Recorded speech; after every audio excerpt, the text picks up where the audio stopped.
Bienvenue dans Détective Eternos. Ce soir, un esprit brillant découvre Miss Marple et le mystère du carnet de croquis obscurci.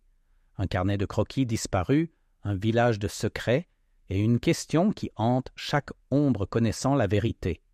Allumez une bougie, installez-vous confortablement et laissez le mystère commencer. D'où nous écoutez-vous ce soir? Peut-être dans un fauteuil confortable, une tasse de thé fumante à la main, tandis que la pluie tape doucement contre votre vitre. Si oui, nous nous installons dans le paisible village de Little Atherley, où l'extraordinaire est sur le point de percer l'ordinaire. Miss Marple venait de terminer son thé du matin lorsque le facteur arriva, inhabituellement agité, portant un épais colis adressé à la galerie d'art du village. Marmonna-t-il en le lui tendant. Pas d'adresse de retour, et il est arrivé ce matin-là, juste après l'annonce de l'exposition. Elle examina attentivement le paquet, remarquant l'emballage brun, la légère trace de crayon sur le papier et l'odeur particulière de vernis et de vieux papier. « Quelqu'un a hâte de rester anonyme » murmura-t-elle. En milieu de matinée, une foule commença à se rassembler à la galerie, la curiosité piquée par les rumeurs d'une arrivée mystérieuse. Madame Falstaff, la vive secrétaire de la galerie, était en pleine agitation.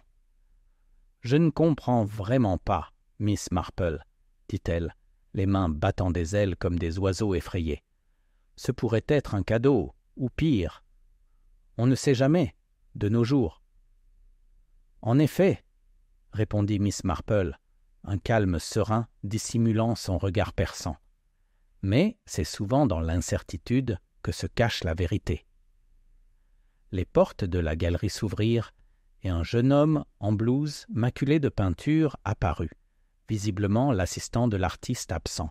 « Ce carnet de croquis, » commença-t-il d'une voix légèrement tremblante, était accompagné de la consigne stricte de ne pas l'ouvrir avant le vernissage privé de l'exposition, ce soir. Il jeta un regard inquiet aux villageois rassemblés. Ils pouvaient être précieux ou dangereux. Madame Falstaff halta, serrant le bord de son tablier. « Dangereux? À Little Atherley?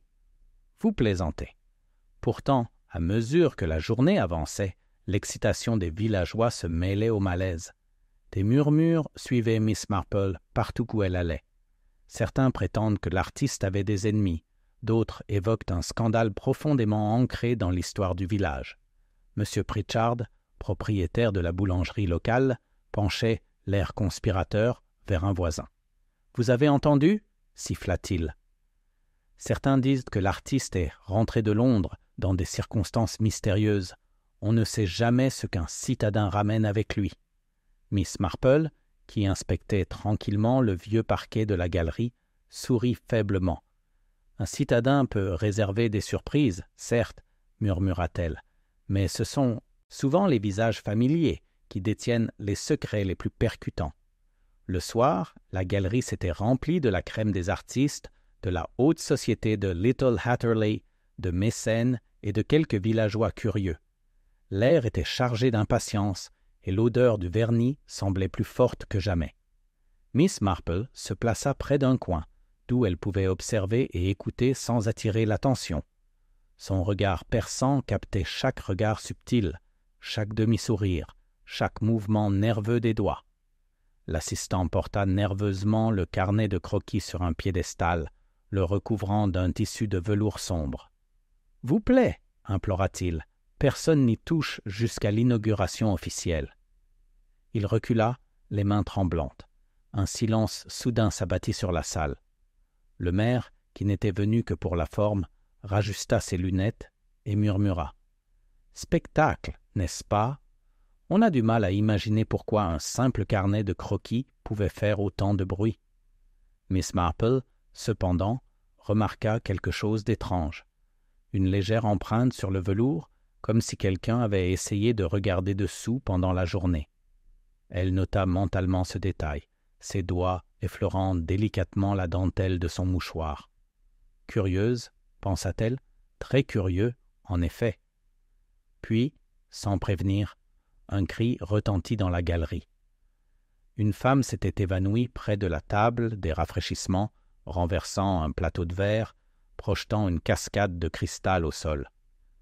La foule se mit à tourbillonner de panique, mais Miss Marple resta impassible, le regard fixé sur une silhouette qui s'éloignait silencieusement vers la sortie arrière.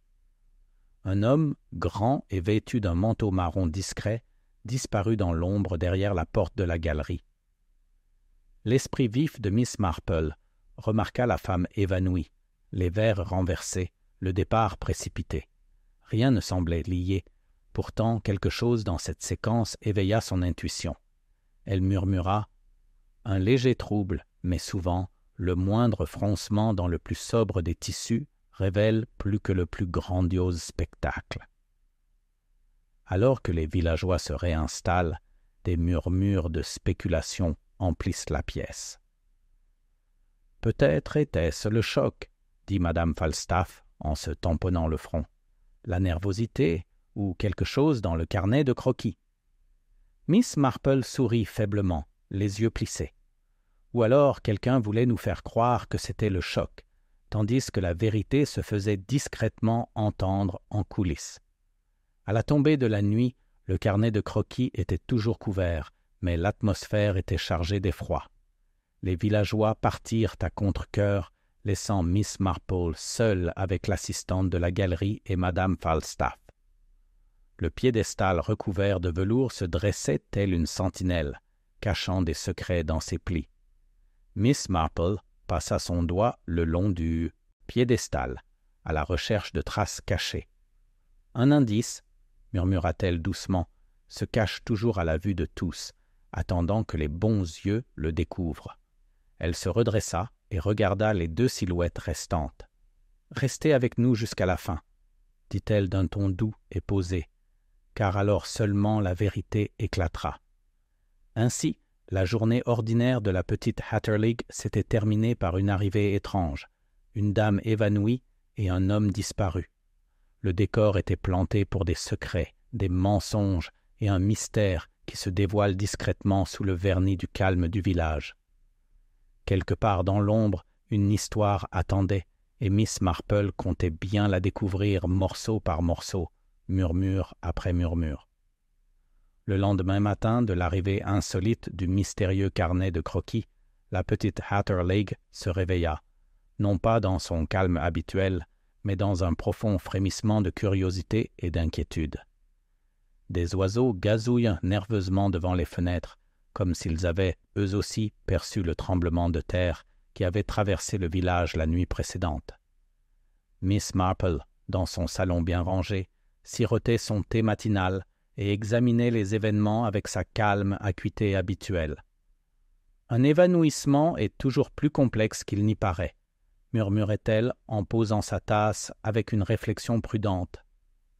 Son regard se porta sur le petit jardin derrière la fenêtre, où la rosée matinale s'accrochait aux roses. La symétrie des pétales contrastait fortement avec l'irrégularité du comportement humain, et elle sourit faiblement. Un léger bouleversement dans la vie peut révéler des secrets que le calme ne révèle jamais. À 10 heures, le village grouillait de murmures. Madame Pritchard avait surpris sa voisine, Madame Hemsley, en train de discuter d'un ton précipité avec le vicaire. Leurs têtes étaient penchées l'une contre l'autre, leurs voix chuchotées, leurs regards se lançant par-dessus leurs épaules. Miss Marple les croisa en se rendant à la boulangerie, remarquant une tension subtile. « Je me demande, » pensa-t-elle, « quel souvenir de la veille continue de les ronger. » À l'intérieur de la boulangerie, M. Pritchard nettoyait le comptoir avec une diligence inhabituelle, jetant un regard méfiant sur le petit groupe de clients. « Quelqu'un d'autre a-t-il remarqué ?» commençait-il d'un air conspirateur, l'air nerveux du jeune Clark. « Le vendeur, hier soir, je ne ferai jamais confiance à un homme qui tremble devant un carnet de croquis. » Miss Marple s'autorisa un petit sourire entendu. « C'est rarement l'anxiété apparente qui parle, Monsieur Pritchard, » dit-elle d'un ton léger, le tremblement discret et caché de ceux qui paraissent calmes. Les villageois furent prompts à spéculer. Le facteur, qui livrait plus de ragots que de lettres, émit sa propre hypothèse.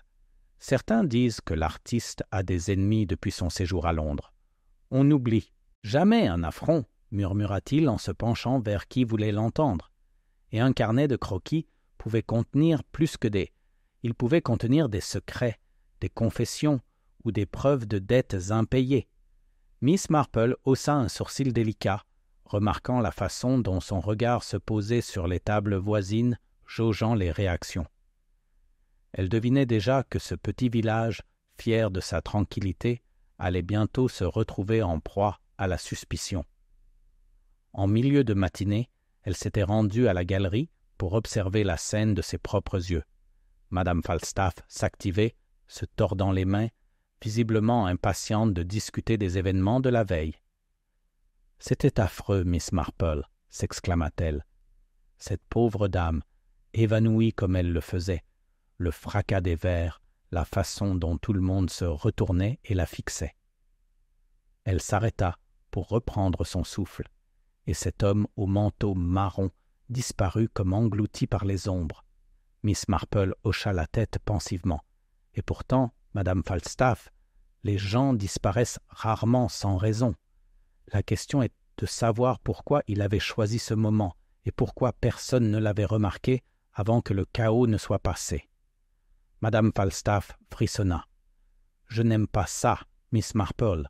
Je ne peux m'empêcher de penser que le carnet de croquis a apporté plus que de la curiosité dans notre village. Il a apporté du danger. La curiosité accompagne souvent le danger, ma chère, dit doucement Miss Marple. Et c'est la combinaison des deux qui révèle le vrai caractère. Son regard perçant parcourut la galerie, notant chaque détail.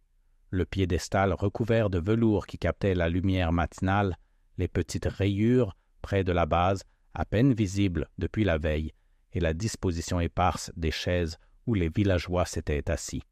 Quelque chose dans l'angle d'une chaise contre le mur attirera son attention. Des mines de crayon, comme si quelqu'un y avait posé la main en jetant un coup d'œil furtif au carnet de croquis. En fin de matinée, un petit groupe de villageois s'était rassemblé devant la galerie, parlant à voix basse. Miss Marple s'approcha discrètement, curieuse de connaître leur théorie. « Croyez-vous tous que le carnet de croquis soit dangereux ?» demanda-t-elle nonchalamment. « Dangereux ?» « On pourrait le maudire !» s'exclama Madame Hemsley en joignant les mains. « J'ai entendu dire que les expositions londoniennes de l'artiste étaient scandaleuses. Il y avait des rumeurs de secrets, de trafic illicite, de personnes ruinées par son œuvre. »« Oh, Madame Hemsley, pensez-vous que nous devrions craindre l'encre et le papier ?» demanda doucement Miss Marple. Son ton, toujours apaisant, portait une pointe de défi. Ou peut-être les secrets de la nature humaine sont-ils plus périlleux que le carnet de croquis lui-même? Plusieurs villageois échangèrent des regards gênés, ne s'attendant visiblement pas à une question aussi acerbe. M. Pritchard marmonna quelque chose à propos des habitants de la ville, tandis qu'une jeune femme murmurait nerveusement à son ami « S'il avait des ennemis ici, à Little Hatterley ?» L'oreille fine de Miss Marple capta un autre détail, un homme qui parlait doucement pour lui-même, marquant une pause après quelques mots comme pour s'assurer qu'on l'entende. Peut-être en sait-il plus qu'il ne l'avoue, songea-t-elle intérieurement, remarquant la tension dans sa posture. À mesure que l'après-midi avançait, les ragots s'intensifiaient. Miss Marple observait depuis son perchoir discret, près de la vitrine du salon de thé, notant les interactions subtiles, un simple effleurement de main, un regard en coin, un raidissement soudain à la mention d'un nom, tout cela en disait long. Une femme, Madame Cartwright, chuchota au boulanger. « Vous remarquez ?» L'assistante regardait le maire avec une certaine attention hier soir. Je ne serais pas surprise qu'ils aient une alliance secrète. Miss Marple nota soigneusement la remarque, la classant avec son recueil croissant d'observations. Elle comprenait le rythme des ragots villageois, un étrange ballet de demi-vérités et de mensonges murmurés, où chacun en révélait plus sur lui-même que sur l'objet de ses spéculations. En fin d'après-midi, un nouvel indice se présenta. Madame Falstaff apparut à la porte de la galerie, portant une petite enveloppe qu'elle avait trouvée cachée sous le velours du piédestal. « Je ne sais pas comment elle est arrivée ici, » s'exclama-t-elle, « mais elle est simplement adressée à qui regarde. » Miss Marple prit l'enveloppe d'une main délicate, sentant son léger poids et percevant une légère odeur de graphite. « Intéressant, » murmura-t-elle. « Quelqu'un souhaite communiquer, mais anonymement. Et le choix des mots, celui qui observe, indique qu'il sait que quelqu'un observe plus qu'il ne le laisse paraître. » Madame Falstaff parut consternée.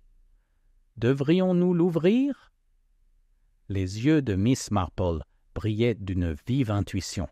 « Patience, ma chère. Le moment de la révélation est souvent aussi important que la révélation elle-même. » À la tombée de la nuit, le village semblait retenir son souffle. Les fenêtres brillaient à la lumière des lampes, des ombres s'étendaient sur les pavés, et les ragots de la journée laissaient planer des questions dans l'esprit des villageois. Miss Marple rentre lentement chez elle, son esprit cataloguant chaque geste, chaque demi-vérité, chaque tic nerveux. Elle savait que la suite du mystère se dévoile à partir de ces petits indices presque imperceptibles. Quelque part dans le village, l'homme au manteau marron n'avait pas été aperçu, et pourtant sa présence persistait comme un écho silencieux. Et dans l'enveloppe réservée à celui qui regarde, un secret attendait patiemment, prêt à faire pencher la balance du soupçon vers la vérité ou vers un péril plus profond. Miss Marple s'arrêta devant le portail de son jardin, scrutant le ciel du soir. « Avez-vous deviné qui ment » murmura-t-elle, plus pour elle-même que pour quiconque. À Little Hatterley, la vérité se cache souvent sous le masque le plus ordinaire. Le lendemain matin, Little Hatterley était un village transformé par le malaise. Les ragots de la veille s'étaient répandus dans chaque foyer, laissant derrière eux un soupçon persistant.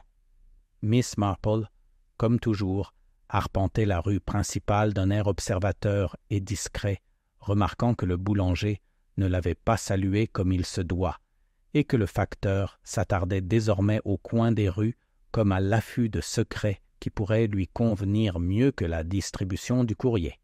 À la galerie, l'ambiance était résolument tendue.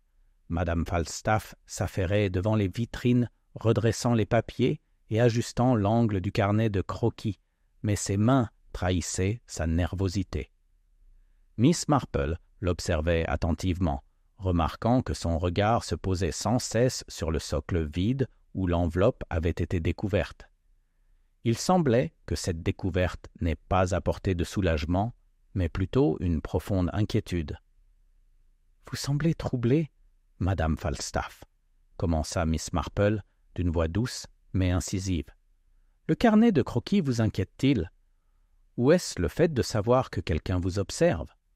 Madame Falstaff sursauta. Une légère rougeur lui montait aux joues. « Je ne comprends pas ce que vous voulez dire, Miss Marple. Je souhaite simplement que la galerie reste respectable. On ne sait jamais ce que les gens pourraient penser si quelque chose de fâcheux arrivait. » Les lèvres de Miss Marple s'incurvèrent en un sourire subtil et entendu. « Et pourtant, ma chère, des choses fâcheuses se produisent souvent face à la curiosité humaine. Parfois, ce que l'on souhaite cacher est précisément ce qui est remarqué en premier. » Le jeune Clark, assistant de la galerie, s'approcha timidement, portant un plateau d'eau pour Madame Falstaff. Ses mains tremblaient légèrement, et Mademoiselle Marple le remarqua attentivement. « Vous semblez nerveux, Monsieur Clark, » dit-elle doucement. « Est-ce la foule ou la présence du carnet de croquis ?» Clark rougit et détourna le regard. « Je ne sais pas, Miss Marple. C'est juste que, hier soir, tout le monde était surexcité, et j'ai peut-être bougé quelque chose que je n'aurais pas dû. »« Tu as bougé quelque chose ?» répéta Miss Marple, en inclinant légèrement la tête. « C'est intriguant. Peut-être pourriez-vous me dire ce que c'était et pourquoi c'était si important. » Clark déglutit difficilement et jeta un coup d'œil à Madame Falstaff avant de répondre. « J'avais peut-être ajusté la position du carnet de croquis sur le piédestal. Il était légèrement penché. Je pensais que personne ne le remarquerait. » Le regard de Miss Marple s'est aiguisé. « Et quelqu'un l'a-t-il remarqué ?» Clark hésite. « Je ne crois pas. Mais je crains d'avoir ainsi altéré quelque chose que quelqu'un d'autre souhaitait garder secret. » Une tension subtile commençait à se former, telles les premières secousses d'un orage. L'esprit de Miss Marple cataloguait les réactions de son entourage. Ici, la culpabilité de l'assistant, l'anxiété de Madame Falstaff, la vague agitation des autres employés qui rôdaient à proximité. Chaque petit geste ajoutait au voile de suspicion qui se déployait. Plus tard, dans la matinée, une petite foule s'était rassemblée devant la galerie, échangeant des théories à voix basse et pressante. Madame Hemsley serrait son châle fort et murmurait à un voisin « Toujours dit qu'il ne fallait pas faire confiance à l'artiste. » À Londres, les gens ont les coudes pointus et les secrets encore plus pointus. Je parie que ce carnet de croquis contient bien plus que de simples croquis. Il y a une raison de s'évanouir, croyez-moi. Peut-être, répondit doucement Miss Marple depuis sa place près de la porte de la galerie, l'évanouissement n'était-il qu'un symptôme. La question est de savoir de quoi? De l'anxiété? Du choc? Ou la vue de quelque chose que l'on aurait préféré ne jamais voir? Son attention fut attirée par un homme en manteau marron, enfin visible à la lumière du jour, debout près du coin de la galerie. Il observait la foule avec une certaine intensité, les mains dans les poches, mais ses yeux vacillaient constamment, comme pour jauger les réactions et anticiper les questions. Miss Marple nota qu'il n'était pas un visiteur ordinaire et que sa présence suggérait plus qu'un simple intérêt pour l'art. À midi, l'enveloppe découverte par Madame Falstaff était devenue le centre de discussions murmurées. Plusieurs villageois spéculent sur son contenu, mais Miss Marple ne l'avait pas encore ouverte. Elle comprenait l'importance du timing et de la révélation. Certains secrets révélés trop tôt pouvaient obscurcir plus qu'ils n'éclairent. Le vicaire s'approcha, les mains jointes dans le dos, affichant une attitude calme et raisonnable. « Mademoiselle Marple, j'ai entendu dire qu'il y a eu beaucoup de remous, dit-il.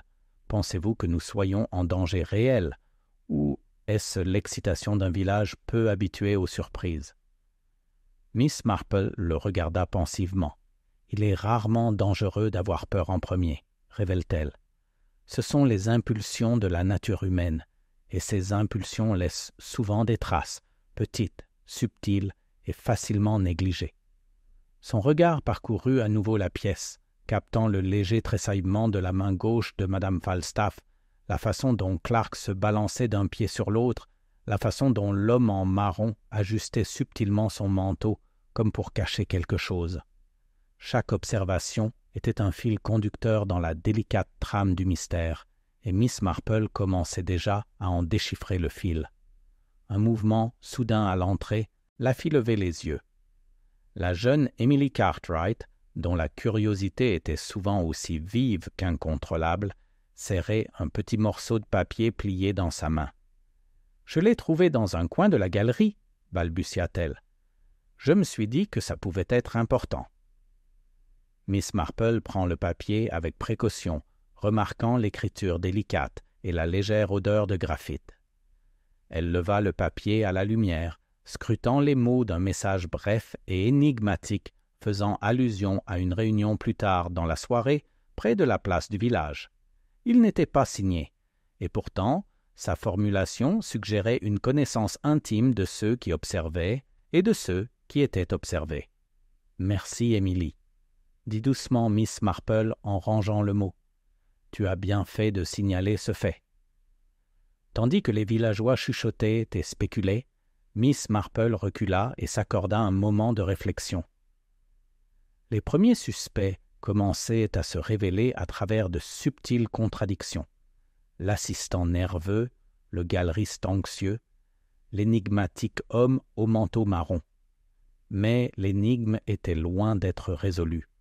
Chaque observation, chaque accusation murmurée, chaque regard caché ajoutait de la complexité à la mosaïque qu'elle commençait à entrevoir. Miss Marple comprenait, comme souvent, que la clé du discernement ne résidait pas dans le spectaculaire, mais dans l'apparent banal.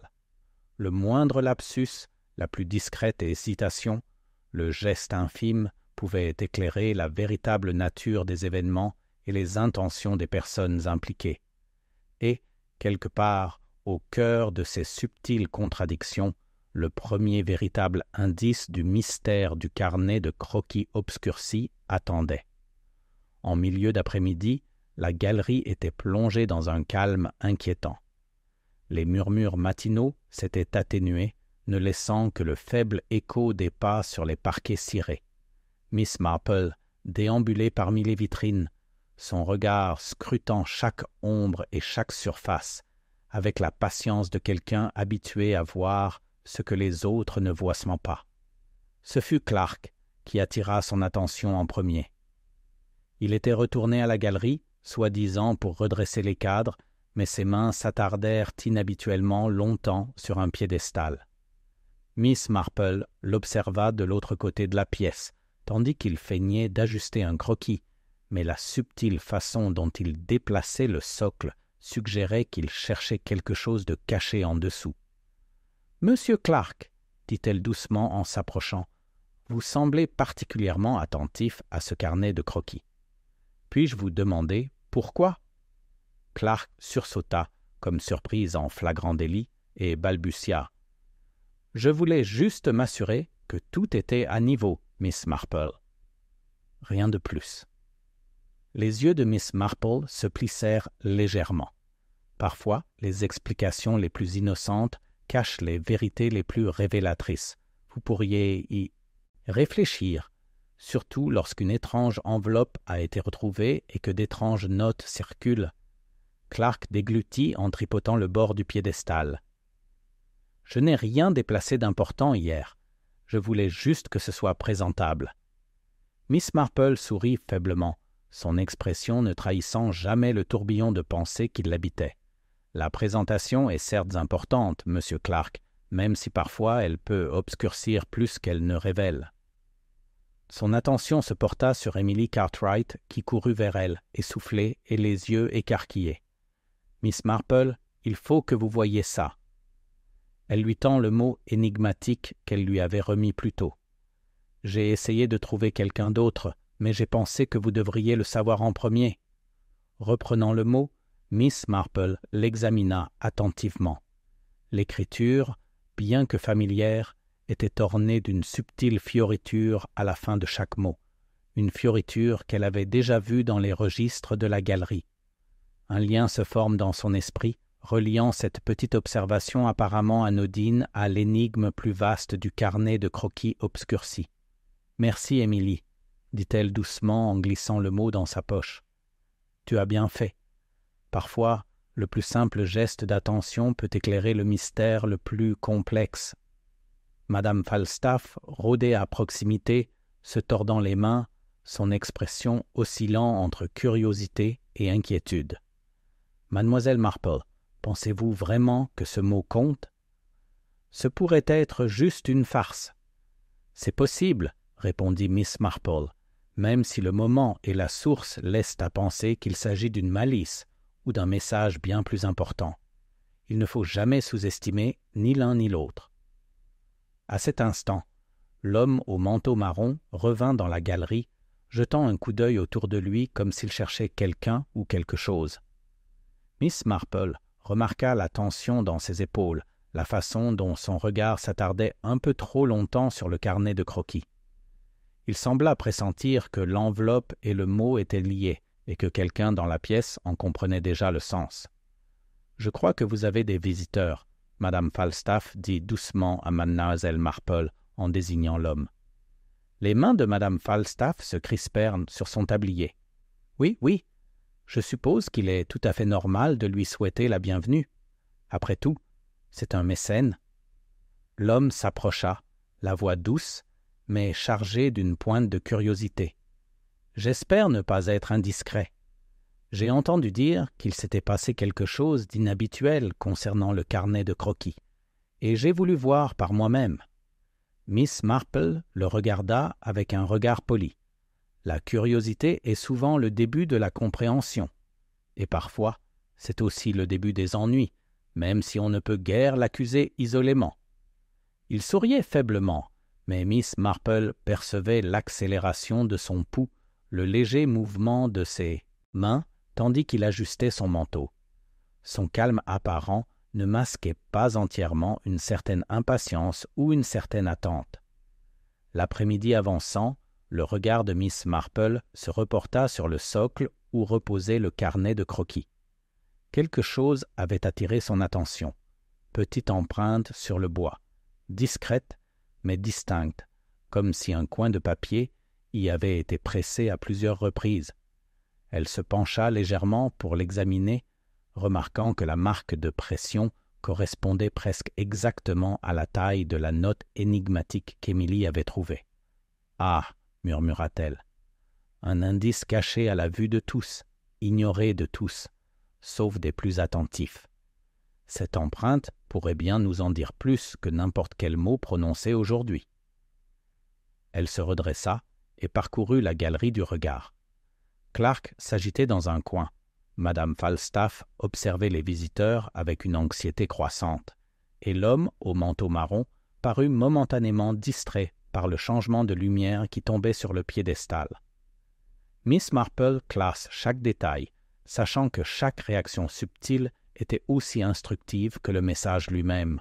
« Mademoiselle Marple, » demanda Madame Falstaff d'une voix hésitante, « pensez-vous vraiment que quelqu'un a laissé ce mot délibérément?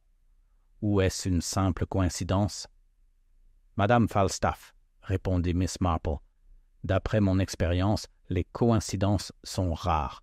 Les actions des gens, même les plus insignifiantes, sont souvent porteuses d'intentions. Il faut en chercher la raison, et parfois on découvre que ce qui paraît anodin peut être la clé d'une vérité plus vaste. Le soir, les rues du village commencent à se vider. Les commerçants ferment leurs portes pour la journée. Miss Marple s'attarda à la galerie, contemplant le mot, l'empreinte et les comportements subtils de ceux qui l'entouraient. Chaque observation renforçait une hypothèse. Le sentiment que quelqu'un dans la galerie détenait un secret et que ce secret pourrait être révélé avant la tombée de la nuit, volontairement ou non. Dans le calme du jour déclinant, elle s'autorisa un petit sourire entendu.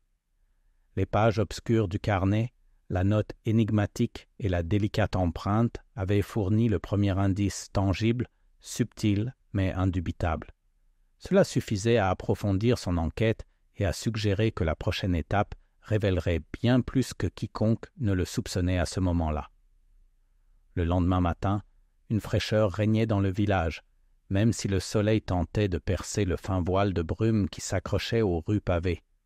Miss Marple, enveloppée dans son châle préféré, retourna à la galerie, l'esprit encore hanté par l'empreinte du piédestal et le mot mystérieux découvert par Émilie. L'heure matinale promettait le silence dans la galerie, et elle appréciait la solitude, sachant que le moindre murmure de conversation pouvait en dire long sur les intentions d'une personne. À l'intérieur, Madame Falstaff s'occupait de la composition florale dans l'entrée, les mains légèrement tremblantes. « Bonjour, Miss Marple, » dit-elle d'une voix tendue. « J'espère que vous avez bien dormi. On a beaucoup parlé d'hier. »« Oui, Madame Falstaff, » répondit doucement Miss Marple. « Et parler, on dit souvent plus qu'on ne le prétend. Parfois, on n'y peut rien. On est trop pressé de combler le silence par des explications. » Avant que Madame Falstaff puisse répondre, Clark entra dans la galerie, ajustant sa cravate comme s'il se préparait à une réunion.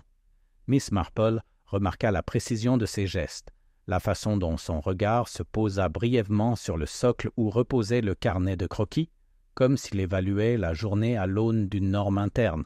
« Bonjour, Miss Marple, » dit-il en s'inclinant poliment. J'espère que le mot que vous avez trouvé vous intéresse. En effet, monsieur Clark. Cela a donné matière à réflexion, dit-elle. On apprend toujours plus en observant les gens qu'en examinant simplement les objets. À ce propos, j'espère que vous avez bien dormi et que vous vous êtes peut-être surpris à rêver de choses plus simples. Clark cligna des yeux, une légère lueur de malaise traversant son visage. Oui, je suppose. Les choses simples sont parfois meilleures. Son hésitation, bien que subtile, n'échappa pas à Miss Marple. Tandis qu'ils discutaient, Emily Cartwright arriva, encore rouge de sa promenade matinale précipitée. Miss Marple. Tout le monde parle du mot. J'ai surpris M. Langley et Mme Prescott ce matin à la boulangerie et ils ont des idées très folles sur l'expéditeur. Certains parlent d'un collectionneur rival, d'autres insistent sur une rancune personnelle. Miss Marple sourit faiblement, les yeux pétillants. Les spéculations villageoises ont souvent un certain charme, Émilie, même si elles correspondent rarement à la vérité.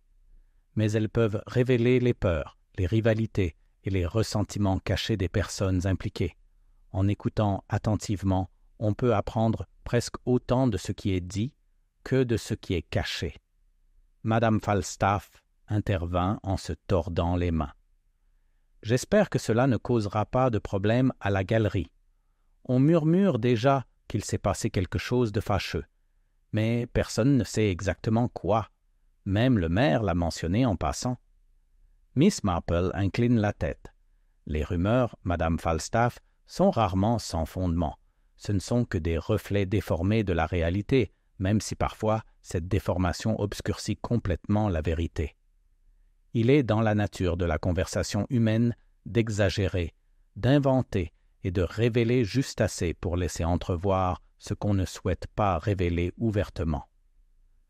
À mesure que la matinée avançait, un flot de villageois affluait dans la galerie sous prétexte d'admirer les croquis. Pourtant, Miss Marple remarquait des comportements subtils. Une main s'attardant sur un cadre, un rapide regard échangé entre deux connaissances, un mot murmuré, censé rester privé, mais porté par inadvertance à travers la pièce.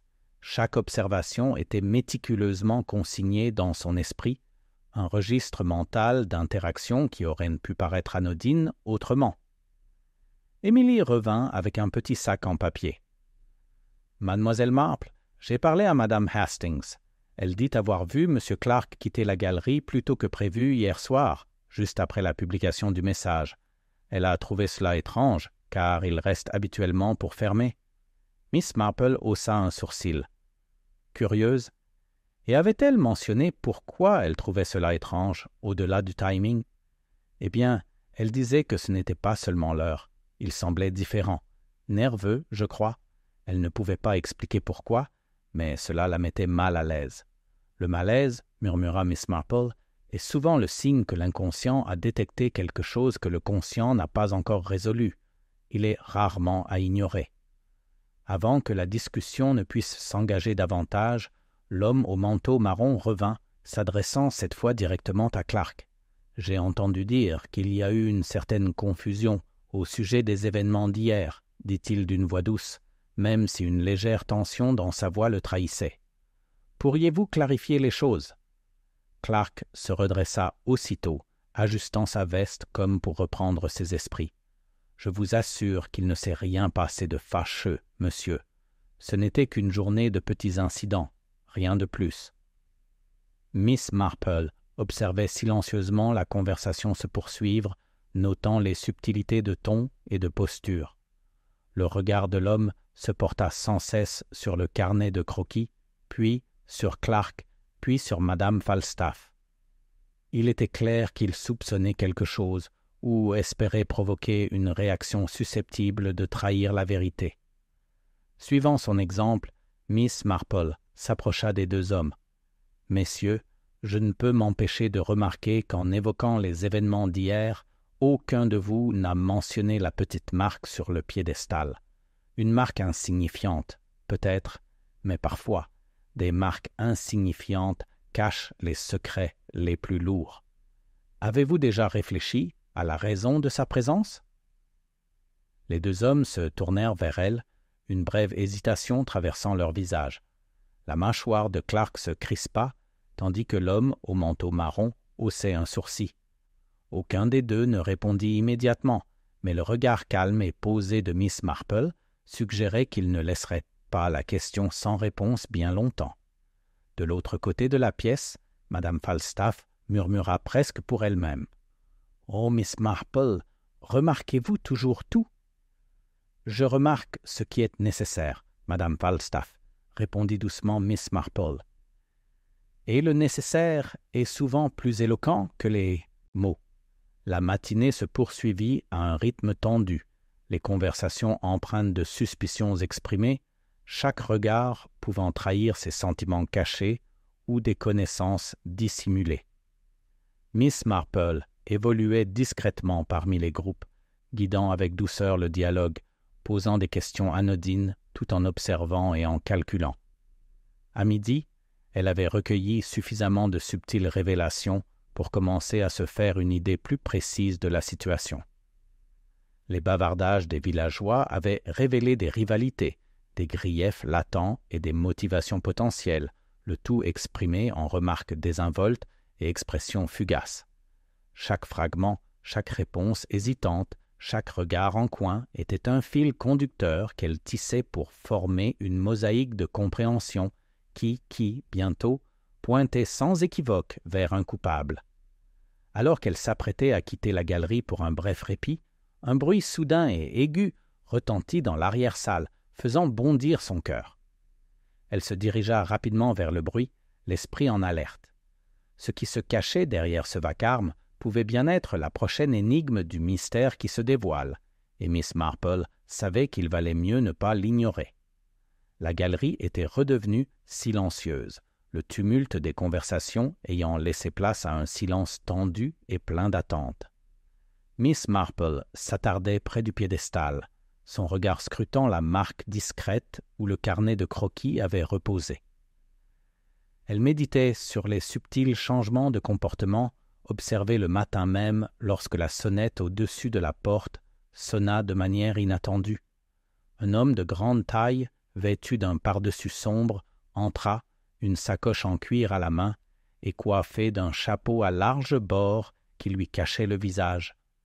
Sa présence attirait immédiatement l'attention, malgré un calme étudié.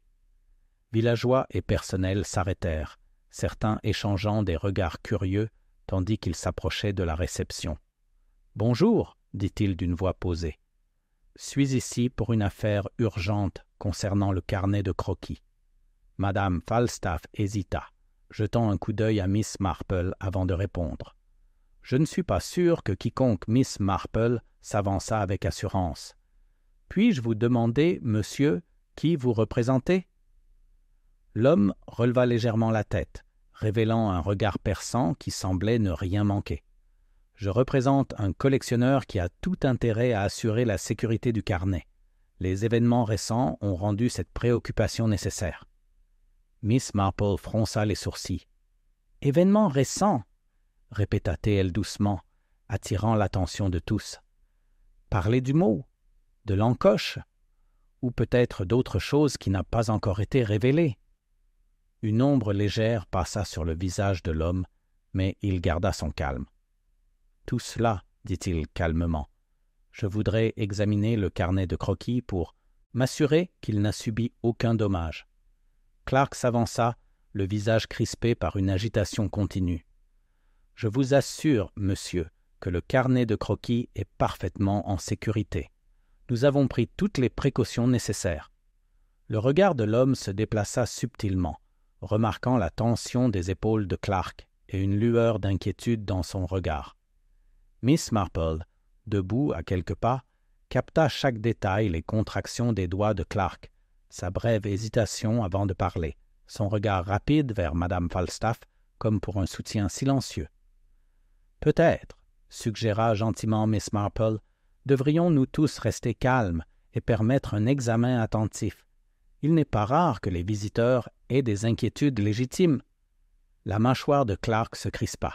« Bien sûr, je vous en prie, continuez. » L'homme s'approcha du piédestal, ses mains gantées flottant juste au-dessus du carnet de croquis sans le toucher. Miss Marple observe son regard scruter chaque recoin de la pièce, notant l'emplacement des cadres, la tache subtile sur le sol près de la fenêtre et la légère empreinte qu'elle avait déjà répertoriée. « Vous êtes minutieux, » remarqua Miss Marple d'une voix calme, presque conversationnelle. « Un œil attentif remarque souvent ce que nous autres oublions. Mais dites-moi, monsieur, avez-vous réfléchi à la raison pour laquelle quelqu'un pourrait laisser un mot de cette manière? » L'homme marque une pause, la regardant pensivement. « J'ai des soupçons, mademoiselle? »« Marple. Mademoiselle Marple, » répondit-elle. « Et oui, je soupçonne qu'il y a de nombreuses raisons. Aucune n'est simple. » Émilie, qui rôdait à proximité, se pencha en avant.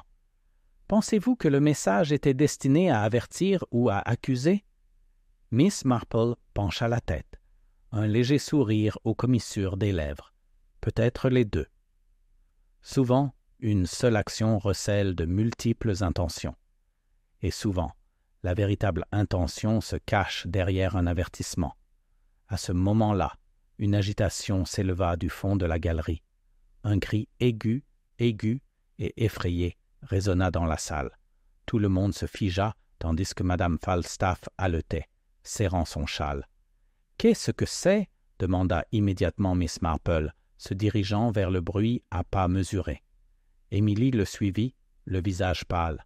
Ça venait du débarras. Quelque chose, quelqu'un. Miss Marple atteignit la porte et jeta un coup d'œil à l'intérieur. L'homme au manteau sombre était déjà là, examinant une étagère où un autre croquis avait été rangé. Clark le suivit, l'air crispé, comme s'il s'attendait à une mauvaise nouvelle. La cause de l'alarme devint évidente. Un cadre avait été renversé, des éclats de verre jonchaient le sol. Le croquis qu'il contenait gisait face contre terre, partiellement obscurci, comme délibérément caché. Les yeux de Miss Marple se plissèrent. « Intéressant, » murmura-t-elle. Un message laissé, peut-être, à plus d'un titre, et remarquez que ce n'est pas le carnet de croquis lui-même qui fut touché, mais les objets qui l'entouraient. La voix de Clark était basse, tendue. C'est regrettable. Peut-être un accident d'inattention. Personne n'aurait pu le prévoir. Le regard de l'homme au manteau sombre était perçant, évaluant la situation avec la précision d'un chirurgien. Ou peut-être, dit-il doucement, quelqu'un voulait envoyer un signal, sans attirer directement l'attention sur l'objet de l'inquiétude. Les lèvres de Miss Marple se lancent. Les signaux sont rarement dénués de sens, et ceux qui les envoient guettent souvent de près les réactions. Dites-moi, monsieur, avez-vous observé quelqu'un dans la galerie se comporter différemment depuis la parution du message? L'homme réfléchit à sa question, son regard se portant à nouveau sur Clark, puis de nouveau sur le corps brisé. Oui, de subtils changements. Hésitation, diversion, évitement sont les signes distinctifs de quelqu'un qui a quelque chose à cacher. Émilie frissonna. Tout cela est si mystérieux. Pourquoi vouloir effrayer tout le monde sans rien voler? Miss Marple esquissa un sourire discret et entendu. La peur, ma chère Émilie, est souvent plus puissante que la perte. Le cœur humain réagit plus vite à la menace qu'à la privation. Une personne intelligente le sait bien. Clark s'approcha de l'arrière-salle, effleurant le bord de la table de ses mains. Il faut nettoyer tout ça avant l'arrivée des visiteurs. Cela nuirait à l'image de la galerie. Le regard de Miss Marple s'attarda sur le croquis brisé. « Te presse pas, Clark. Le dérangement lui-même est révélateur. Quelqu'un avait voulu ce dérangement. Ce n'est pas l'acte, mais la réaction qui révèle le caractère. » À l'extérieur de la galerie, la brume s'était épaissie, s'enroulant autour des lampadaires et conférant au village un aspect onirique, presque spectral. À l'intérieur, la tension était montée, palpable, comme si chaque respiration, chaque mouvement était de mesurer, chaque regard pouvant trahir des secrets. Miss Marple recula, les mains jointes calmement devant elle. « Messieurs, profitons de cet incident pour observer la situation de plus près. C'est souvent lorsque les gens pensent que personne ne les regarde que leur véritable identité se révèle. Emily murmura, sa voix tremblant légèrement. « Penses-tu que quelqu'un reviendra » Le regard de Miss Marple croisa le sien. « Oh, ma chère, je soupçonne qu'ils l'ont déjà fait, et ils reviendront d'une manière qui révélera bien plus que ce qu'ils avaient prévu. » Un frisson soudain parcourut la pièce, comme si la présence invisible d'un autre observateur, d'un intrigant, planait silencieusement dans l'air. Miss Marple le ressentit vivement et, avec une certitude tranquille, sut que les événements de la journée n'étaient qu'un début. Le lendemain matin, la galerie était plus calme que d'habitude, même si une tension flottait dans l'air, telle une légère odeur de terre humide après un orage. Miss Marple était arrivée tôt, comme à son habitude, un petit carnet à la main et une paire de lunettes délicatement posées sur son nez. Elle se déplaçait d'un pas posé parmi les expositions, s'arrêtant à chaque croquis comme à l'affût des histoires cachées entre les lignes de graphite et de fusain. Émilie arriva peu après, le visage encore pâle des troubles de la veille. « Mademoiselle Marple, murmura-t-elle, vous croyez qu'il reviendra? L'homme au manteau sombre ?» Miss Marple sourit faiblement. « Revenir, ma chère? C'est fort probable, et quand il reviendra, la vraie nature de certaines personnes deviendra évidente. Observer les réactions peut être plus révélateur que d'examiner les preuves. » Leur conversation fut interrompue par l'arrivée de Clark, qui semblait agité, jetant des coups d'œil répétés à l'horloge. « Mademoiselle Marple, je vous demande d'être prudente. La galerie est actuellement fragile. Nous ne pouvons pas risquer un nouvel incident. » Miss Marple pencha la tête et l'observa en silence. Clark, en effet. Et pourtant, parfois, un risque soigneusement mesuré révèle des vérités que la prudence seule ne peut révéler. Les lèvres de Clark se lancent, mais il ne dit rien. Miss Marple remarqua la façon dont ses doigts tapotaient nerveusement le bord de la vitrine, le mouvement presque imperceptible de ses épaules quand il pensait que personne ne le regardait. Subtil, mais révélateur. Émilie jeta un coup d'œil à son amie. « Mademoiselle Marple, pourquoi avez-vous toujours l'air si calme, même quand quelque chose de terrible arrive? Parce que, ma chère, le chaos nous en dit souvent plus que le calme. Observez, écoutez et attendez.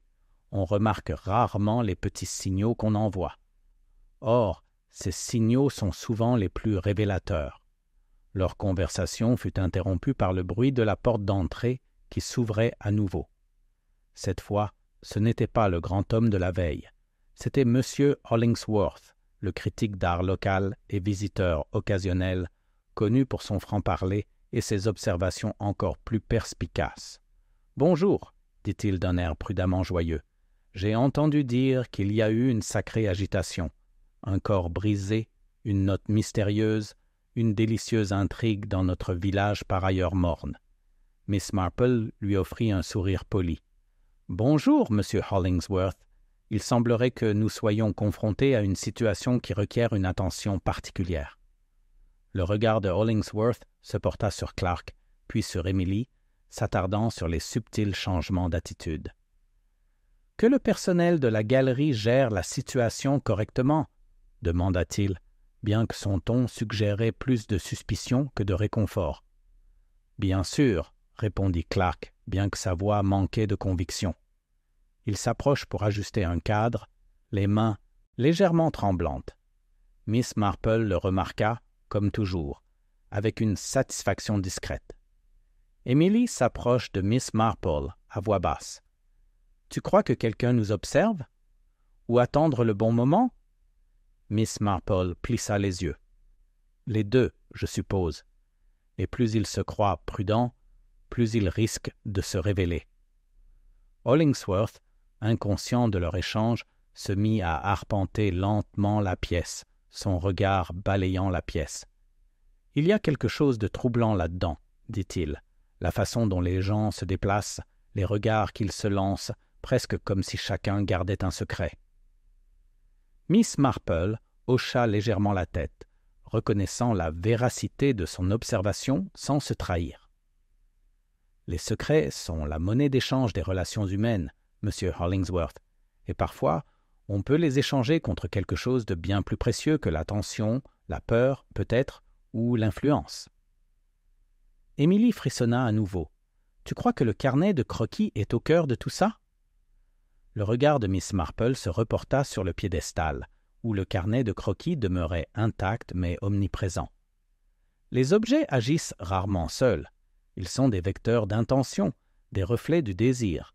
Quelqu'un le désire, certes, mais c'est le cœur humain qui guide cette quête. Clark s'agita, mal à l'aise, comme si les paroles de Miss Marple étaient une accusation silencieuse. « Miss Marple, vous n'insinuez sûrement pas. Je ne sous-entends rien, dit-elle doucement, le regardant droit dans les yeux. Elle observait simplement ce qui était déjà là. Les réactions sont les indicateurs les plus clairs de la vérité. La galerie resta un instant immobile, seul résonne le léger tic-tac d'une horloge et le murmure lointain de pas dans la rue. Miss Marple s'approcha de l'exposition, s'accroupissant légèrement pour examiner la petite tache sur le bord du piédestal. « Curieuse, murmura-t-elle, presque pour elle-même. Un déplacement subtil, une empreinte digitale peut-être, ou simplement une main négligente. Mais celui qui l'a laissée ne se rend peut-être pas compte à quel point c'est révélateur. » Hollingsworth la regarda, intrigué. « Vous avez un œil remarquable, Miss Marple. J'ose dire que la plupart des gens passeraient complètement à côté d'un tel détail. » Miss Marple sourit faiblement. « Ce sont souvent les choses négligées qui ont le plus d'importance, et ceux qui les négligent deviennent souvent les complices involontaires de la vérité. » Soudain, la porte d'entrée s'ouvrit à nouveau, et une jeune femme entra, serrant un petit paquet contre sa poitrine. Elle hésita, jetant un regard nerveux au groupe rassemblé avant de s'avancer. « Excusez-moi, dit-elle doucement. Crois que ceci appartient à la galerie. Il a été laissé dehors, avec un mot demandant qu'il soit remis en main propre. » Miss Marple la suivit attentivement des yeux, notant le tremblement de ses mains, sa façon d'éviter le contact visuel direct et ses coups d'œil rapides et furtifs à Clark. « Intéressant, » murmura-t-elle. « L'intrigue s'épaissit et l'observateur révèle plus que l'observateur. » Émilie murmura dans sa barbe. « Tu penses que c'est un autre indice? » Le regard de Miss Marple s'aiguisa. « Oh, ma chère, c'est un indice, et il nous en dira plus que le premier incident, mais seulement si nous observons attentivement et attendons le moment où il se révélera. » Dehors, la brume s'était encore épaissie, enveloppant le village comme un murmure de secrets encore à découvrir. À l'intérieur, la tension bourdonnait sous les surfaces polies, une anticipation silencieuse annonçant la prochaine révélation imminente. Et Miss Marple, calme comme toujours, se préparait à voir tout cela clairement quand elle se présenterait. En fin d'après-midi, la galerie avait pris une allure presque théâtrale. Miss Marple avait discrètement suggéré que toutes les personnes liées aux événements des derniers jours se réunissent dans la salle d'exposition principale. Personne n'a protesté, même si plusieurs murmuraient à voix basse sur la nécessité et le timing étrange de la réunion. Clark, de plus en plus tendu, se tenait près de l'entrée principale, ajustant sa veste à plusieurs reprises. Émilie rôdait près du socle du carnet de croquis, son regard nerveux scrutant chaque nouvel arrivant. Miss Marple, elle, était calme, assise sur une petite chaise près du mur du fond, les mains soigneusement jointes sur ses genoux, observant chaque invité comme si elle lisait les traits délicats d'un crayon dans un croquis invisible. Le premier à arriver fut M. Hollingsworth, le critique, arborant son air habituel de curiosité et de supériorité. « Je suppose que nous allons assister au prochain acte de ce drame, » dit-il, en jetant un coup d'œil aux quelques personnes rassemblées. « En effet, » répondit doucement Miss Marple, « et peut-être qu'avec sa conclusion, nous verrons plus clairement les liens qui nous unissent tous. » Peu après, La jeune femme portant le mystérieux colis de la veille réapparut, cette fois légèrement plus audacieuse, même si la nervosité demeurait dans ses mains. Elle déposa soigneusement le colis sur une petite table à proximité, puis retourna parmi les spectateurs, visiblement consciente d'être observée. D'autres arrivent en succession rapide. Madame Fenwick, une marchande d'art locale avec un penchant pour les ragots. Monsieur Dawkins, le comptable timide qui avait étrangement insisté pour examiner le carnet de croquis, et plusieurs villageois qui étaient devenus curieux de l'agitation, chacun portant ses propres expressions subtiles d'anxiété ou d'indifférence feinte. Le regard de Miss Marple les parcourut tous. « Rassemblements sont toujours enrichissants, » murmura-t-elle à Émilie. « Surprenant ce que les gens révèlent lorsqu'ils croient que l'attention est ailleurs. » Émilie hocha la tête et jeta un coup d'œil à Clark, qui semblait incapable de se détendre. « Tu crois que quelqu'un va admettre quelque chose ?» murmura-t-elle. « Pas avec des mots, ma chère, » dit Miss Marple. Mais les gestes, les regards, les plus petites hésitations en disent de souvent plus que la parole. Tandis que le groupe s'installait, Miss Marple se leva et marcha lentement vers le centre, s'arrêtant pour contempler chaque visage. « Nous avons tous été touchés, d'une manière ou d'une autre, par les événements entourant ce carnet de croquis, dit-elle d'une voix mesurée, et je crois qu'il est temps de réfléchir à ce qui a été observé et à ce qui a peut-être été négligé. » Hollingsworth se pencha légèrement en avant. « Vous voulez dire que quelqu'un ici a agi de manière peu directe? J'ai simplement observé, » répondit sereinement Miss Marple. « Observé sans insinuer, même si cela suscite souvent des révélations. La vérité a le don de surgir lorsqu'on y prête attention. » Un léger hoquet s'éleva chez Madame Fenwick lorsque son regard croisa celui de Clark. « Ne voulez pas insinuer, » commença-t-elle, interrompue par le léger geste de Miss Marple. « Non, Madame Fenwick, » dit-elle doucement, « je suggère que nous observions, écoutez et remarquez. » Puis, changeant subtilement de posture, Miss Marple fit un geste vers le socle du carnet de croquis. Considérons la dernière découverte en livret accompagné d'une note demandant sa remise en main propre. Étrange, n'est-ce pas? La livraison n'était ni anonyme ni informelle. La jeune femme, les joues rouges, baissa les yeux vers ses mains. On me demandait simplement de la porter. J'ignorais son contenu ni son utilité, murmura-t-elle d'une voix à peine audible. Miss Marple incline la tête. Pourtant, votre hésitation, si légère soit-elle, en dit plus que les mots eux-mêmes. Et Clark, votre attention constante portée à cet objet, vos ajustements répétés, vos regards nerveux en disent long. Les humains ont une façon particulière de se révéler malgré leur intention de se dissimuler. Clark se raidit, une main se déplaçant instinctivement pour couvrir sa nuque. Le regard de Miss Marple suivait chaque micro-expression, son calme contrastant fortement avec la tension grandissante. M. Dawkins, d'ordinaire timide, s'éclaircit la gorge. « Je voulais seulement assurer la sécurité du carnet de croquis, » dit-il en jetant un coup d'œil vers Miss Marple. « Il a de la valeur, assurément, et la valeur, oui, » interrompit gentiment Miss Marple, « mais pas seulement financière, on attache des significations, des émotions et même des griefs aux objets, parfois sans le savoir.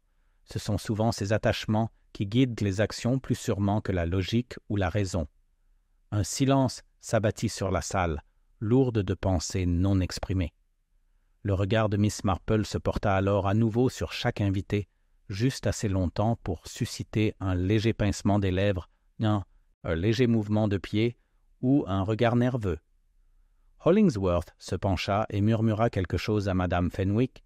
« Remarquable, n'est-ce pas? » Elle semble presque inoffensive, et pourtant chacun de ses gestes est catalogué. « Oui, » répondit Madame Fenwick d'une voix calme, et avec une précision effrayante. La voix douce de Miss Marple rompt le silence. « Maintenant, avant que la lumière ne s'éteigne et que les ombres ne s'allongent, je voudrais demander à chacun de vous souvenir attentivement des événements des jours passés. Qui s'est approché du carnet de croquis? Qui a hésité? Qui a délivré des messages et qui est resté silencieux? Chaque détail, aussi infime soit-il, est important. Et souvent, le plus petit geste est celui qui en dit le plus. Un coup soudain frappé à la porte de la galerie fit sursauter plusieurs villageois. Les mains de la jeune femme tremblèrent à nouveau, tandis que Clark s'apprêtait à ouvrir. Dehors, un coursier apportait un autre mot, clairement adressé à Miss Marple en personne. Elle l'accepta calmement, brisa le sceau et le lut en silence, l'air indéchiffrable. Finalement, elle plia soigneusement le mot et leva les yeux vers le groupe rassemblé. « Semble que nous ayons encore un autre message, » dit-elle doucement. « Cela confirme que la vérité est plus proche qu'on ne le soupçonne. Observez attentivement, car la prochaine révélation ne viendra pas de conjectures, mais d'un comportement inimitable. » Le silence se fit à nouveau dans la salle, l'atmosphère pesante d'impatience. Tous les regards suivaient Miss Marple, mais tous étaient conscients que le moindre mouvement, le moindre faux pas, pouvait trahir les secrets que chacun avait apportés à cette réunion. La galerie semblait presque suspendue dans le temps, tandis que les derniers villageois murmuraient entre eux, chaque voix chuchotée et hésitante. Miss Marple, assise tranquillement près du coin, observait avec l'intensité tranquille de quelqu'un qui lit un livre usé. Chaque tic, chaque regard, chaque hésitation était notée, et elle savait que ces signaux subtils contenaient la clé pour comprendre ce qui s'était réellement passé.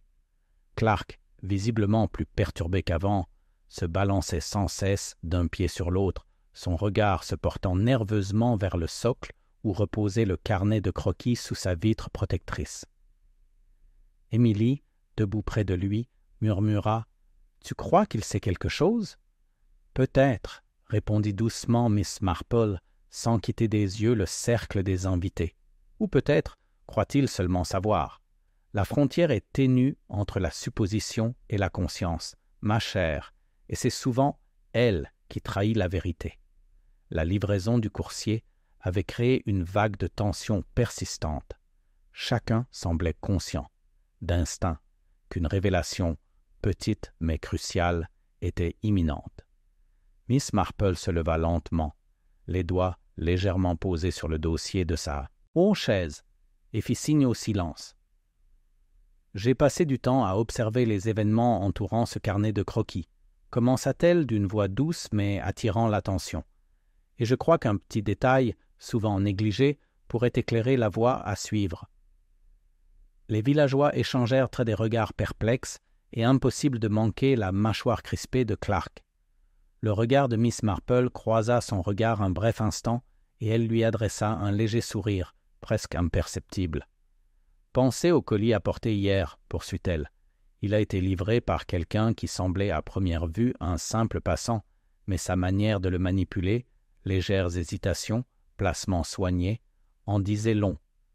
Pourtant, il y a quelque chose d'encore plus subtil, quelque chose qui pourrait facilement passer inaperçu. » Hollingsworth se pencha en avant. « Détail caché dans le carnet ?» demanda-t-il, la curiosité lisant son visage. « Pas exactement le carnet de croquis, » répondit Miss Marple. « C'est dans l'interaction qui entoure les gestes, les échanges, les mots choisis et évités. » Elle marque une pause, balayant la pièce du regard. Chacun de nous, face à la pression, révèle un peu de ce qu'il préférerait garder secret. Parfois, c'est un glissement de main, parfois un regard vers autrui, parfois un mot prononcé ou non qui en dit le plus. Madame Fenwick, jouant avec ses gants, chuchota à une connaissance proche. « Pensez-vous qu'elle veut dire que quelqu'un ici ment? Avez-vous déjà deviné qui cache la vérité? » La voix de Miss Marple résonna doucement mais clairement, presque comme si elle avait lu ses pensées. Plusieurs têtes se tournèrent, surprises par sa franchise. Émilie, sentant la tension monter, murmura à nouveau. Elle pointe du doigt sans pointer. « Comment fait-elle » Miss Marple sourit faiblement. Et patience. L'indice était présent depuis le début, masqué par des actions ordinaires. Une infime incohérence, à peine perceptible, mais révélatrice pour peu qu'on y prête attention. Elle fit un geste subtil vers Clark, dont les mouvements nerveux s'étaient accentués. Observez-le. Observez la façon dont il bouge ses mains, son bref regard baissé et son hésitation presque imperceptible lorsqu'il parle du carnet de croquis. Ce ne sont pas des manières innocentes. Pourtant, on peut se demander si son anxiété est le fruit de la culpabilité ou simplement de la pression des circonstances. Les lèvres de Clark s'entr'ouvrirent, comme pour parler, puis se refermèrent. Le regard de Miss Marple, calme mais inébranlable, semblait le maintenir immobile. « Et puis il y a l'affaire du mot remis plus tôt dans la journée, » poursuivit-elle en le soulevant délicatement pour que tout le monde le voie. Il m'était adressé, et pourtant son contenu nous concerne tous. Une phrase énigmatique, un message apparemment simple, mais imaginez comment il a pu être interprété par chaque personne présente. La réaction de chacun, bien que subtile, a été enregistrée consciemment ou non. Cela aussi fait partie de l'indice caché. Hollingsworth fronça les sourcils. Vous suggérez que l'indice ne réside pas dans l'objet lui-même, ni dans le message seul, mais dans la façon dont les gens y réagissent? Précisément, dit Miss Marple. Le comportement est le témoin silencieux de l'intention. Un regard nerveux, une légère rougeur, un tremblement de la main, l'évitement du contact visuel sont aussi révélateurs que n'importe quelle confession orale. J'observe tout cela depuis des heures, reconstituant silencieusement une mosaïque de vérité à partir de ce qui a été dit et, plus important encore, de ce qui n'a pas été dit. La jeune femme avec le colis s'agita, mal à l'aise. « Qu'est-ce que ça veut dire ?» demanda-t-elle d'une voix à peine audible. Les lèvres de Miss Marple s'incurvèrent en un sourire entendu. Cela signifie que nous sommes sur le point de comprendre. Les derniers éléments sont presque en place, et bientôt le mobile, l'opportunité et l'acte subtil qui a occulté la vérité apparaîtront au grand jour. Mais la patience est de mise. Une observation supplémentaire, un petit geste supplémentaire pourrait révéler ce qui se cache sous des couches d'innocence présumée. Un silence s'abattit sur la pièce, seulement interrompu par un léger bruit de pas et quelques respirations retenues par l'impatience. Miss Marple se rassit dans son fauteuil, son regard scrutant chaque personne, lisant les indices silencieux qui allaient bientôt percer le mystère.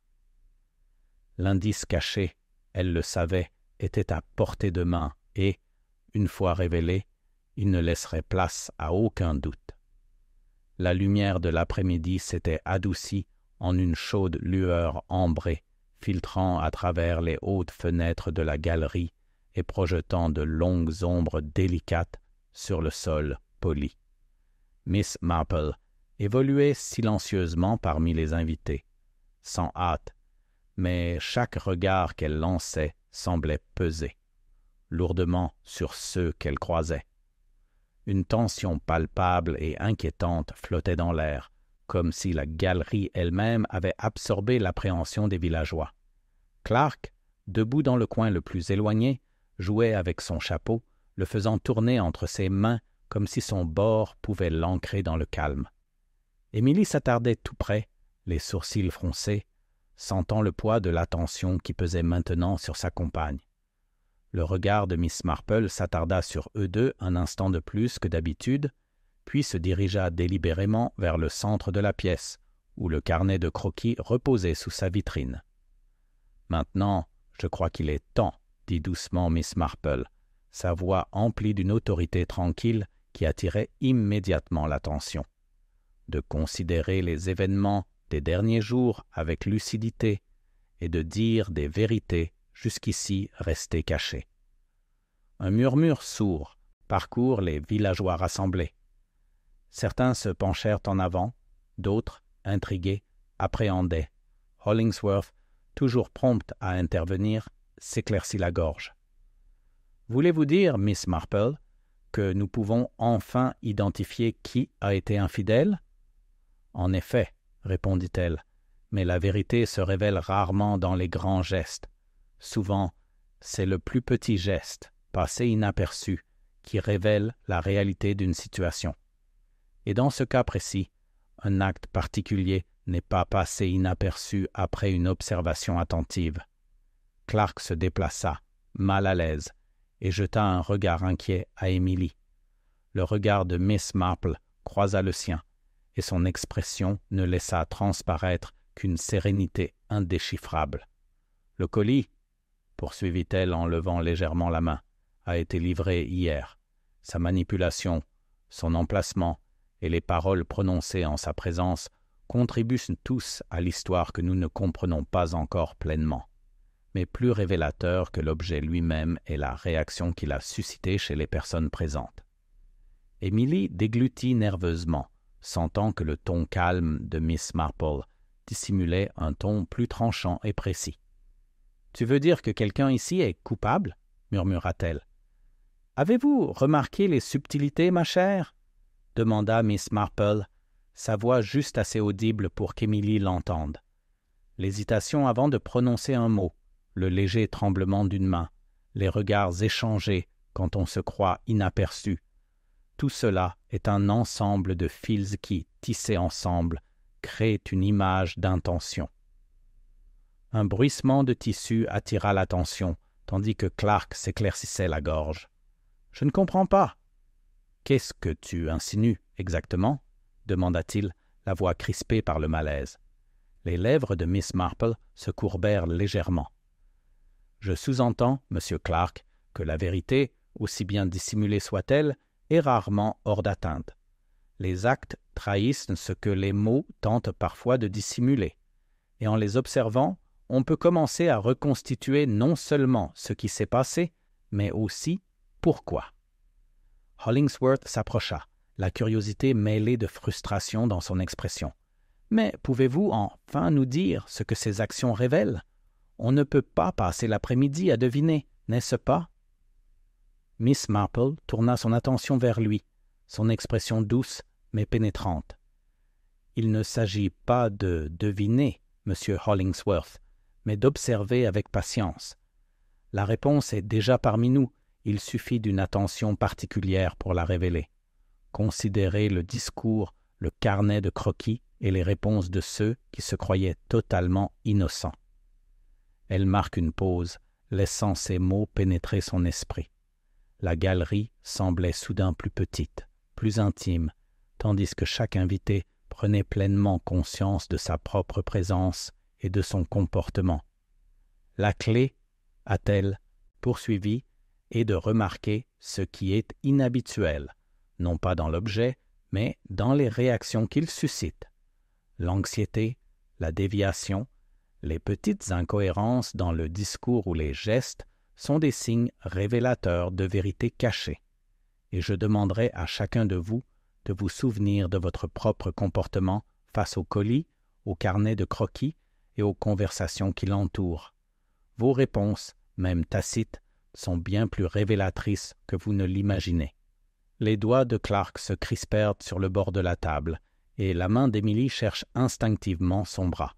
Le regard calme de Miss Marple les parcourut à nouveau. « Bientôt, » dit-elle à voix basse et posée, « les derniers éléments se mettront en place. Mais avant cela, il est nécessaire d'affronter les tensions, les contradictions et les trahisons subtiles qui se sont accumulées. Ce n'est qu'en les mettant en lumière que nous pourrons espérer comprendre la séquence des événements qui nous a conduits là où nous en sommes. » Un silence s'abattit sur la salle. Tous les regards se tournèrent vers Miss Marple, toutes les oreilles à l'écoute de ses paroles mesurées. Elle recula lentement d'un pas, son regard ne quittant jamais Clark.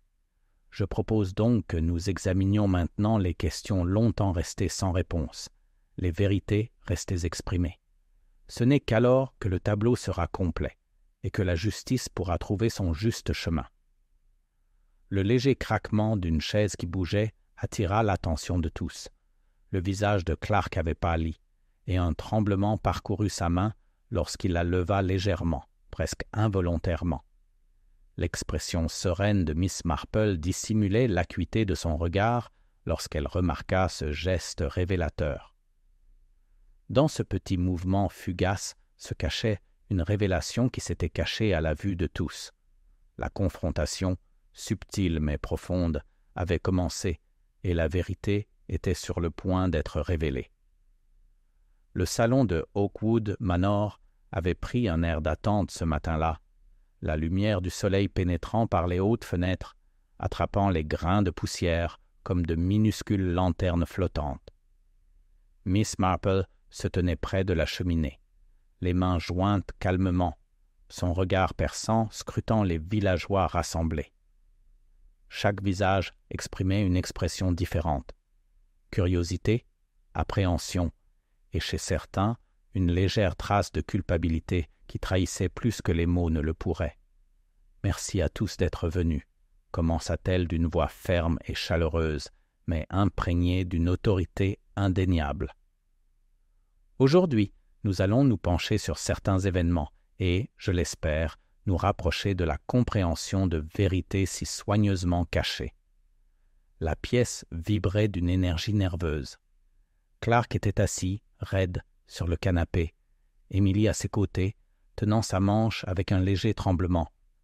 Hollingsworth s'appuya contre le mur, s'efforçant de conserver un air de curiosité désinvolte, mais ses mains le trahirent, s'agitant en ajustant ses boutons de manchette.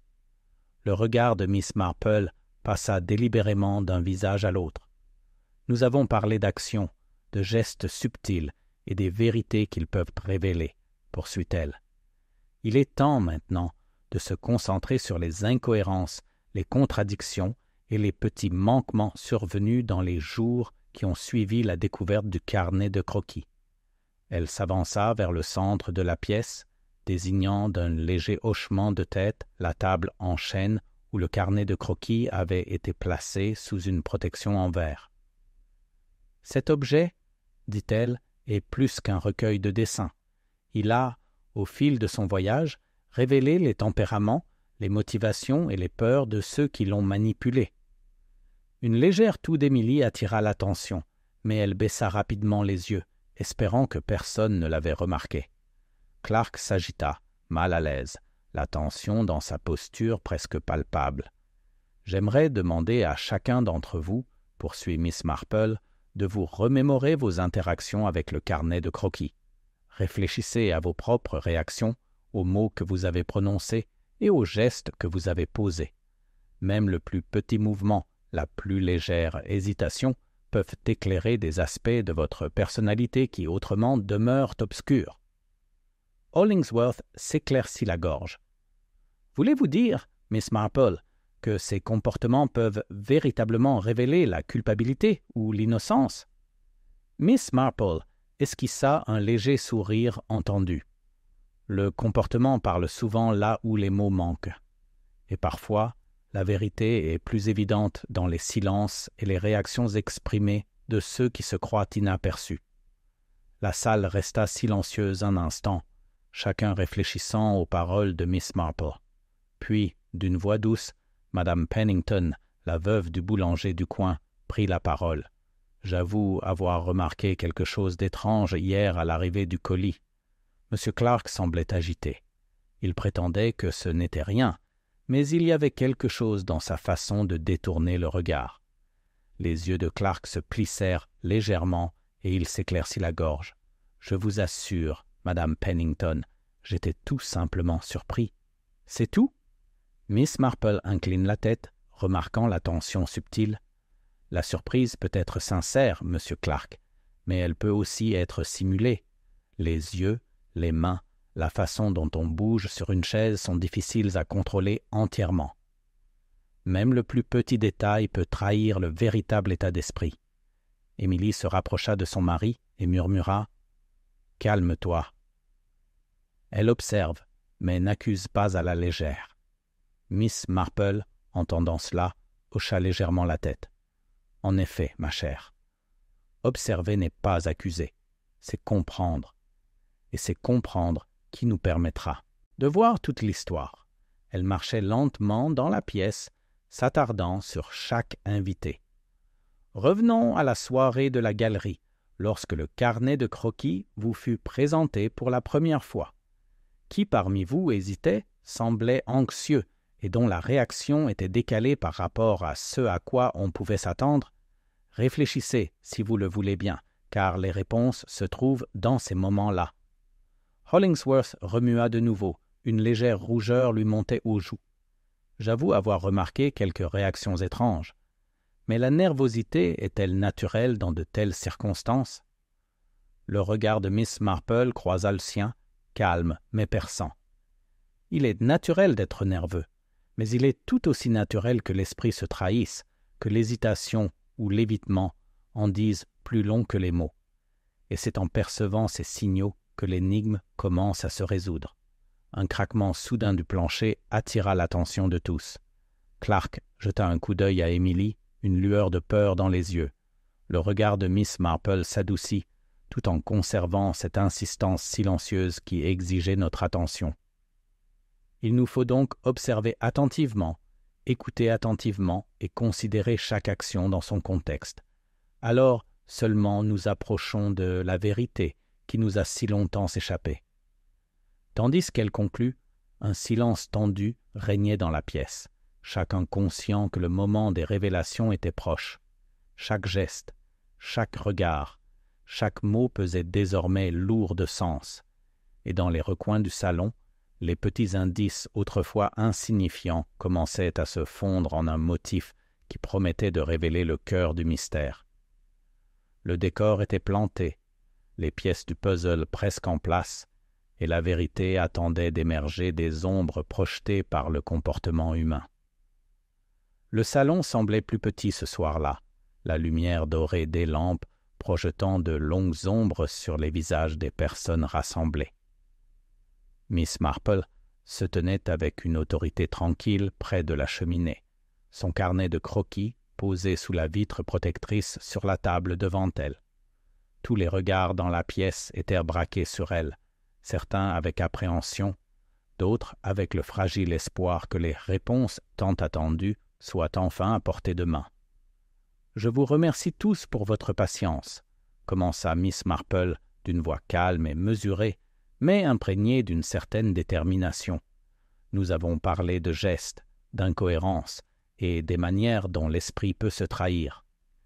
Il est temps maintenant d'examiner attentivement ce qui s'est réellement passé. Un murmure parcourt la pièce. Clark s'agita, mal à l'aise, sur le canapé, les doigts d'Emily resserrant son bras. Les lèvres de Hollingsworth se pincèrent, et même Madame Pennington, restée calme, serrait maintenant son sac à main comme un talisman. Miss Marple leva légèrement la main vers le carnet de croquis. Ce carnet, poursuit-elle, était plus qu'un recueil de dessins. Il était, sans le savoir, le témoin des événements qui avaient conduit à ces événements regrettables, et c'est en observant les plus petits détails que l'on trouve la clarté. Elle marque une pause, laissant le silence s'épaissir, chaque battement de cœur semblant résonner dans la pièce silencieuse. Imaginez, si vous le voulez bien, la soirée de réception à la galerie. Certains d'entre vous exprimèrent leur surprise devant certaines illustrations, d'autres leur ravissement, et l'un d'entre vous manifeste quelque chose de tout à fait différent, un mélange d'anxiété et de calculs difficiles à dissimuler. Tous les regards se tournèrent vers Clark. Il déglutit difficilement, les poings serrés. « J'ai simplement eu une réaction personnelle, » dit-il, bien que sa voix ait perdu sa fermeté habituelle. Miss Marple incline la tête, un léger sourire aux lèvres. « En effet, Monsieur Clark, et pourtant, si l'esprit tente de dissimuler ses intentions, le corps, par un regard, une pause, un ajustement nerveux, dit souvent la vérité plus clairement que les mots. » Elle s'avança lentement vers le centre de la pièce, laissant son regard croiser chaque visage. « Émilie, tu étais calme, posée, et pourtant, à un moment, tu as murmuré en réponse à une remarque, comme si tu espérais que personne ne te remarquerait. De tels gestes peuvent paraître anodins, mais ils ont un poids, dans le déroulement des événements. Emily baissa les yeux, les joues rouges. Hollingsworth changea de position, la tension dans ses épaules trahissant son inquiétude intérieure. Les sourcils de Madame Pennington se froncèrent, tandis qu'elle attendait, la curiosité dans son regard tempéré par le malaise. La voix de Miss Marple s'adoucit, presque celle d'une conversation, mais chaque mot portait la précision d'un calcul minutieux. La clé ne réside pas seulement dans le carnet lui-même, mais dans les interactions qui l'entourent. Qui l'a manipulé, qui s'est attardé trop longtemps, qui a tenté de détourner l'attention, tels sont les signaux qu'il faut lire. Son regard se reporta sur Clark, inébranlable. Vous, monsieur Clark, manifestez un empressement à examiner les croquis seul. Pourtant vos mains tremblaient légèrement lorsqu'une page était tournée. Le croquis en question représentait une scène d'une telle portée personnelle qu'elle provoqua une réaction révélant une intention de tromper. Il ouvrit la bouche pour parler, puis la referma, conscient que le déni serait vain face à l'autorité tranquille de l'observation. Miss Marple reporta son attention sur Hollingsworth. « Et vous, monsieur, vous avez tenté de paraître indifférent, mais lorsqu'on vous a interrogé sur la disposition des pages, votre hésitation a trahi la conscience d'une modification apportée au carnet de croquis. Cette modification, semblait-il, était la source de la confusion et, en fin de compte, le mobile de ses récents actes. Un halètement collectif parcourut la pièce. Même Madame Pennington écarquilla les yeux. Clark regarda Emily, un mélange de honte et de résignation se lisant sur son visage. Le regard de Miss Marple s'adoucit, mais reste inflexible. Le mobile n'était ni la cupidité, ni la vengeance, mais la peur d'être démasqué. Une vérité, une fois révélée, aurait bouleversé des projets personnels, des ambitions et des réputations. En cherchant à se protéger, on prenait des décisions dont les conséquences étaient imprévisibles. Elle fait un pas en arrière, laissant la révélation se faire. En prêtant une attention particulière aux gestes, aux paroles et aux comportements subtils, l'énigme s'éclaircit.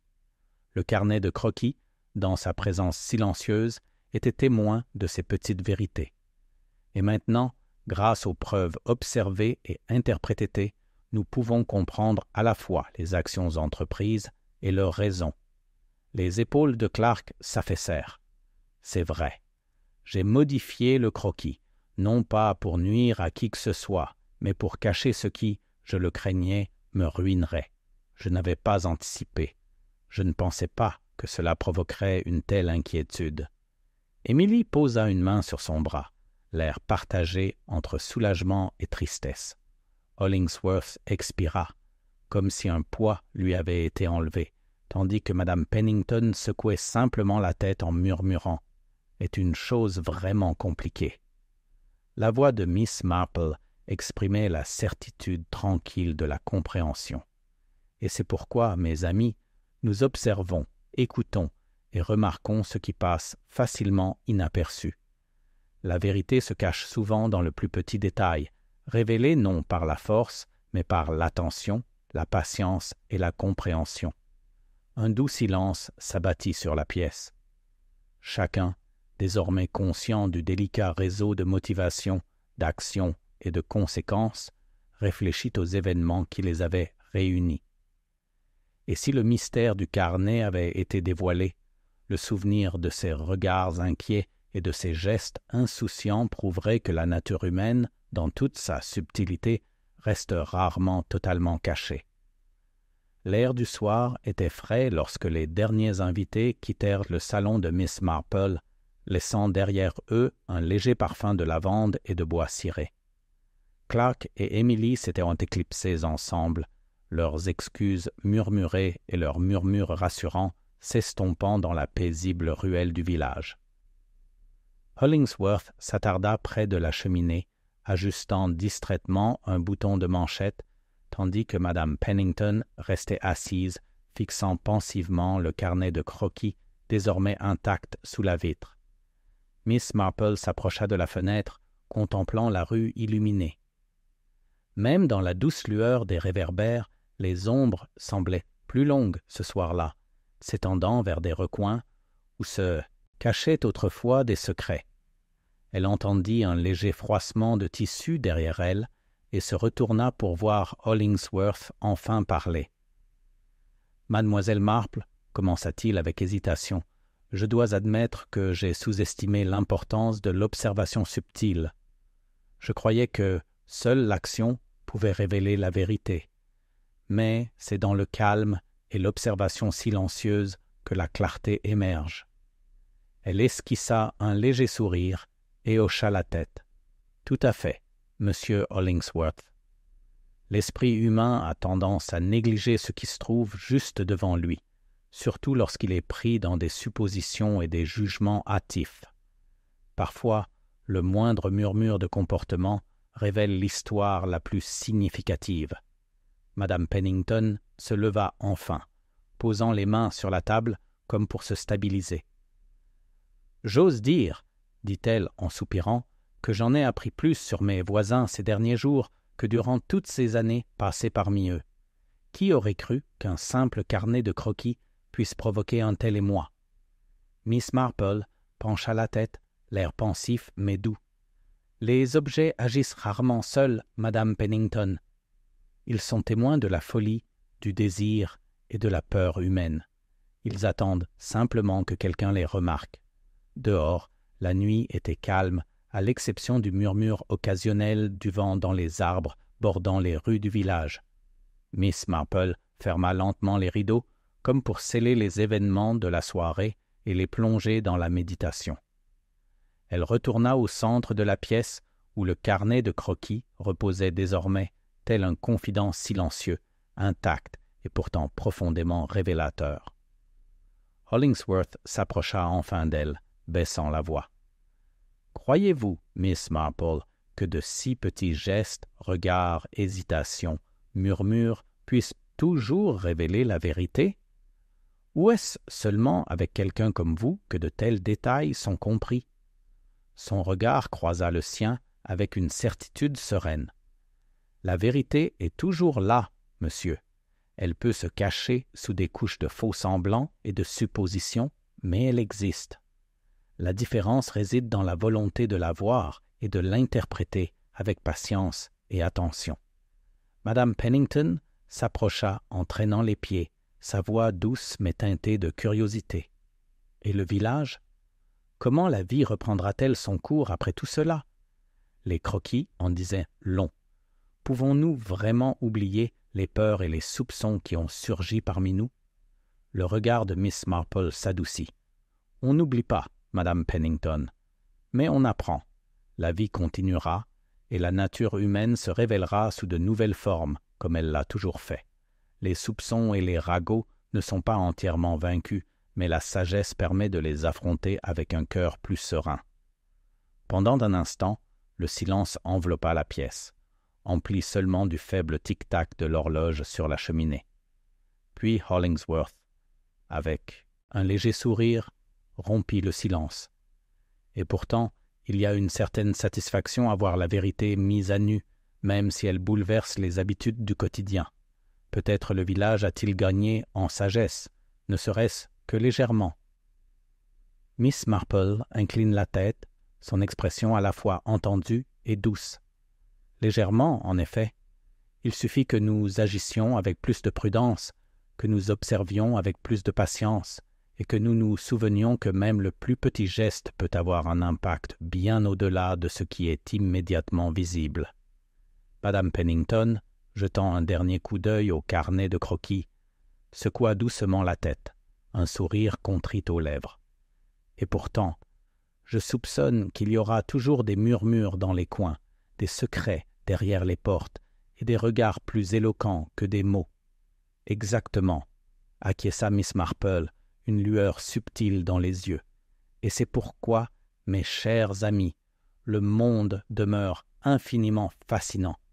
Les gens sont complexes, les motivations sont multiples, et la vérité, bien que souvent cachée, est toujours à portée de main pour ceux qui veulent la voir. » Tandis que la pièce se vidait, Miss Marple s'attarda encore un instant, les yeux rivés sur le carnet de croquis. « Les événements des jours passés avaient dévoilé un tableau d'émotions, de folie et de courage humain.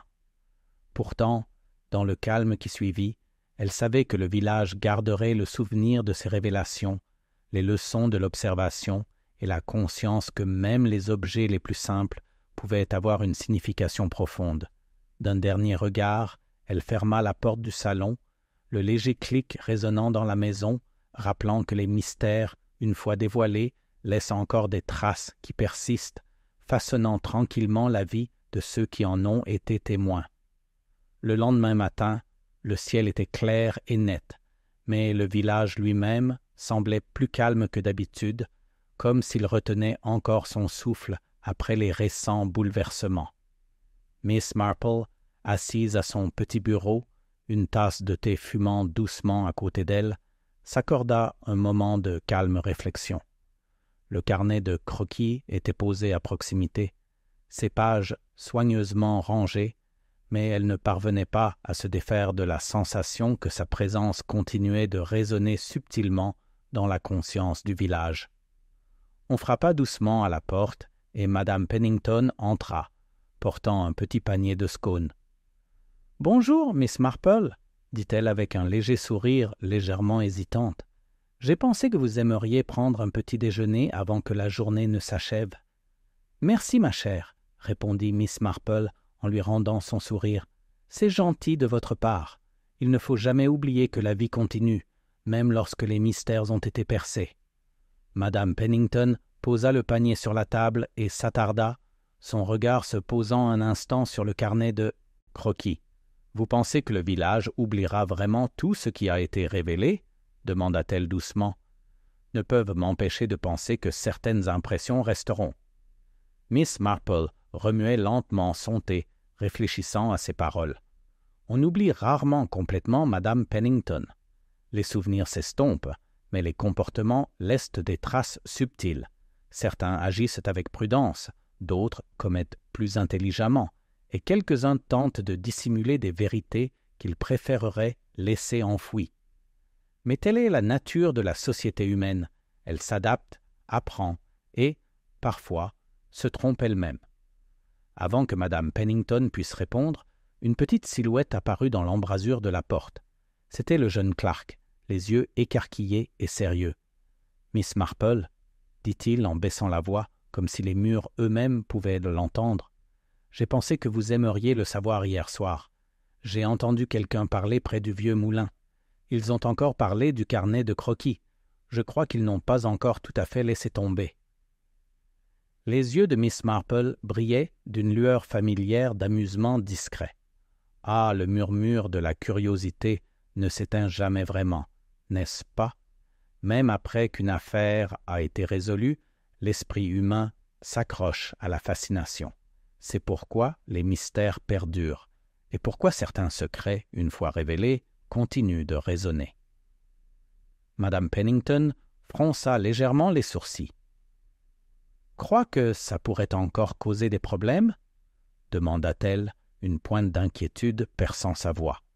« Pas de souci, » corrigea gentiment Miss Marple, « mais vigilance. C'est la conséquence naturelle de la révélation. Chacun doit concilier sa perception avec la vérité, et ce processus est parfois inconfortable. Pourtant, l'inconfort n'est pas intrinsèquement nocif, il nous rappelle simplement de rester attentifs. » Un silence s'installa dans la pièce, interrompu seulement par le tic-tac de l'horloge. Puis, du fond du salon, le regard perçant de Miss Marple perçut un mouvement subtil. Le bord d'un rideau tremblait, comme perturbé par un léger courant d'air, ou peut-être par deux yeux observateurs pointés de l'autre côté. « Curieuse ?» murmura-t-elle. Madame Pennington suivit son regard, mais ne vit rien. « Juste le vent, peut-être, » dit-elle, pour tenter de se rassurer. « Peut-être, » répondit Miss Marple, bien que son ton fût légèrement malicieux. « Ou peut-être pas. Il faut toujours envisager des possibilités qui dépassent immédiatement le visible. Le monde est rarement aussi simple qu'il y paraît, et les intentions humaines se cachent souvent au grand jour. » Clark s'agita, mal à l'aise, regardant tour à tour les deux femmes. « Tu crois que quelqu'un nous regarde encore ?» demanda-t-il d'une voix basse et incertaine. Miss Marple lui adressa un signe de tête réconfortant. « Pas de manière menaçante, ma chère. Mais la curiosité est une force aussi puissante que la volonté d'un détective. Certains villageois sont tout simplement attirés par l'histoire, incapables de résister à l'envie d'en suivre le fil. C'est une inclination naturelle, et elle est inoffensive, à moins, bien sûr, qu'ils ne confondent observation et action. » Madame Pennington soupira, bien que son expression fût teintée de soulagement. « Je suppose que le village finira par se calmer. Il a son propre rythme, et il reprend, même si le souvenir de ces jours perdure. » Miss Marple s'autorisa un petit sourire pensif. « Oui, et c'est cet équilibre que nous devons accepter. La vie continue, mais chaque révélation laisse sa marque, façonnant comportement et perspective, enseignant prudence et compréhension de manière subtile. » Tandis qu'ils étaient tous les trois assis, le soleil matinal filtrait à travers la fenêtre. Un bruit lointain attira l'attention de Miss Marple. Un léger bruissement de pas à l'extérieur de la maison. Elle jeta un coup d'œil vers la porte, les yeux légèrement plissés, mais personne d'autre ne sembla le remarquer. « Peut-être, dit-elle doucement, plus à elle-même qu'à quiconque, certains mystères ne sont jamais complètement résolus. Ils persistent, murmurant leurs leçons à ceux qui veulent les entendre et nous rappelant parfois que la curiosité est une compagne constante. » Madame Pennington échangea un regard perplexe avec Clark, mais Miss Marple retourna simplement à son thé, sereine et imperturbable, mais pleinement consciente que dans les coins tranquilles du village, des histoires, des secrets et des observations se déroulaient encore, invisibles mais bien vivants.